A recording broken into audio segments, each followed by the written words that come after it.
Good evening. It's 9 p.m. here in South Korea. Thank you for joining us on Arirang News. We begin with the nation's strenuous efforts to boost exports. The South Korean government is gearing up to break through the economic woes by expanding the country's outbound shipments. President Yoon Suk Yeol vows to go all out to achieve a higher export goal this year worth $685 billion. Our top office correspondent, Kim Do-yeon, starts us off.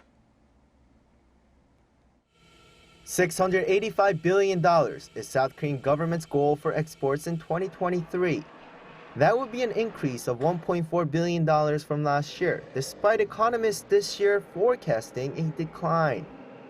This target was announced on Thursday as President Yoon brought together government ministers and business leaders for a meeting and promised more than $1.1 billion from the government in export support.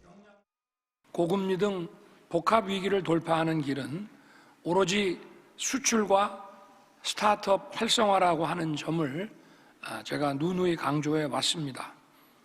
강력한 수출 드라이브를 걸기 위해 각 부처의 수출 전략을 면밀하게 점검하고 개별 부처를 넘어 범부처 간의 협력을 통해 수출 기업을 지원해야 됩니다. The presidential office also announced that each ministry will have a top export and investment chief who will oversee progress and be in touch with businesses about their needs. In addition, the government has labeled 12 new focus areas for exports. They are divided into two categories. One, for the government to work diplomatically to win overseas contracts. Another, for the government to invest in fostering their global strength. Overseas contracts will include nuclear power plants, defense, construction, and green industries. As for items with export potential, they include agriculture, digital content, and healthcare. One of the sectors targeting the biggest growth is agriculture. The government, through smart farms and the popularity of K-food, wants to grow exports to $20 billion by the year 2027, which would be an increase of $8 billion compared to last year. For this, we will provide further support for growth and exports of products such as high-value-added alternative foods, convenience foods, and cultured meat, while creating funds dedicated to food R&D, food tech, and green bio.